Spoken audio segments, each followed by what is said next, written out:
तज्जिया car हबीब अकरम हमारे साथ मौजूद हैं। उनसे भी बात करते हैं। हबीब साहब, कहिएगा कि 10-10 साल कैद सुना दी गई बानी पीटीआई और शाह महमूद कुरैशी दोनों को, तो क्या देखते हैं अब सारी सूरत हाल? देखिए, इससे कोई बहुत बड़ा फर्क नहीं पड़ेगा। उसकी वजह यह है कि पहले से ही ये बात इल्म में थी कि जिस तरह जज साहब अदालत के अंदर अपनी अदालत चला रहे थे और जिस तरह चंद 2 दिन पहले उन्होंने बाकायदा तौर पर स्टेट काउंसिल मुकर्रर कर दी और स्टेट काउंसिल भी ऐसे मुकर्रर किए कि जो खुद बानी पीटीए और शाह महमूद कुरैशी को शिकवा पैदा हो गया कि ये हम ही से बदतमीजी कर रहे हैं, तो ये हमें रिप्रेजेंट कैसे करेंगे। तो ये जो पूरा मुकदमा जिस अंदाज में चलाया गया है, इसमें हमारे कानूनी निजाम पर सवाल तो खड़े किए हैं। और मुझे नहीं लगता कि ये सजा जिस अंदाज में सुनाई गई है, ये किसी भी सुपीरियर कोर्ट में शायद एक पेशी भी सस्टेन कर सकती है।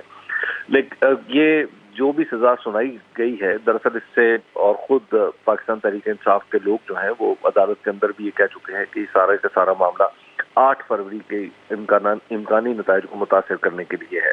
तो जब जब सियासतदान को जब भी कोई सजा सुनाई जाती है तो डेफिनेटली उसके कुछ सियासी नताइज तो होते हैं। लेकिन पाकिस्तान तहरीक इंसाफ ने बहरहाल एक माहौल ऐसा बना दिया था कि जिसमें ये सारी एक्सपेक्टेशन थी कि जनाब सजा जो है वो 10 साल सुनाई जाएगी। बहुत सारे लोग तो इससे ज्यादा हार्श पेनल्टी एक्सपेक्ट कर रहे थे। लोग तो शायद कुछ लोग ये भी कह रहे थे कि शायद ये 20 साल की सजा सुनाई जाएगी, यानी ताहयात। और दूसरी बात ये है, और बाज लोगों का ये भी ख्याल था कि शायद उन्हें मौत की सजा सुनाई जाए। अब ये जो 10 साल की सजा है, ये इसलिए सुनाई गई है कि शायद जो हाई कोर्ट में जाके इसके टेक्निकल इश्यूज के ऊपर थोड़ा सा मैटर बनेगा। लेकिन मुझे नहीं लगता कि ये सजा जो है किसी भी सुपीरियर कोर्ट के अंदर कोई एक पेशी भी ये सस्टेन करेगी।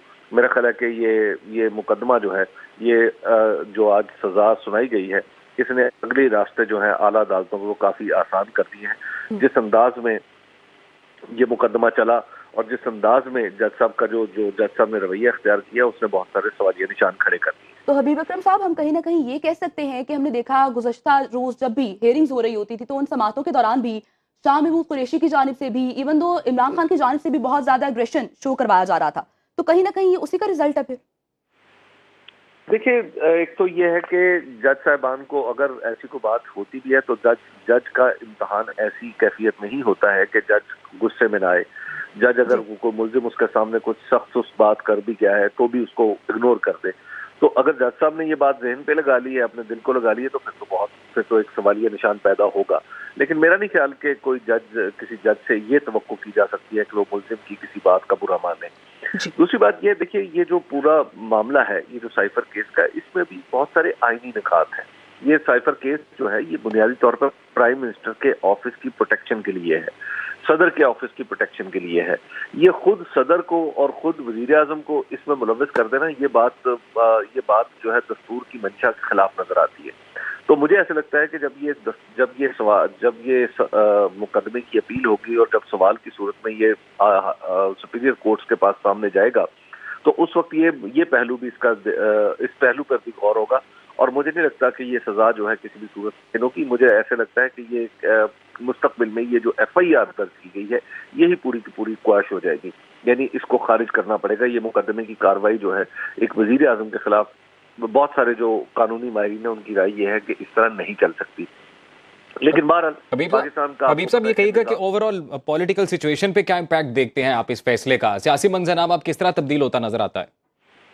देखिए, मुझे इसमें कोई बहुत जौहरी तब्दीली इसमें नजर नहीं आ रही। आप देखिए कि जो चेयरमैन है, साबिक चेयरमैन है तहरीक इंसाफ के, वो जेल में है। शाह महमूद कुरैशी साहब जेल में है और इसके बावजूद भी इस पार्टी की जो मकबूलियत है वो कम नहीं हो रही।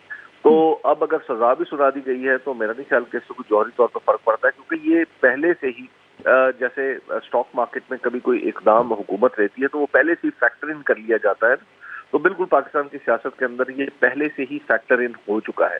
यानी इसको जहन में रख के वोटर ने अपना जहन बनाया है इस सारी सूरत हाल को। तो लिहाजा मुझे नहीं लगता कि इलेक्शन के नताइज के ऊपर कोई गैर मामूली असर ये डालेगी ये सूरत हाल।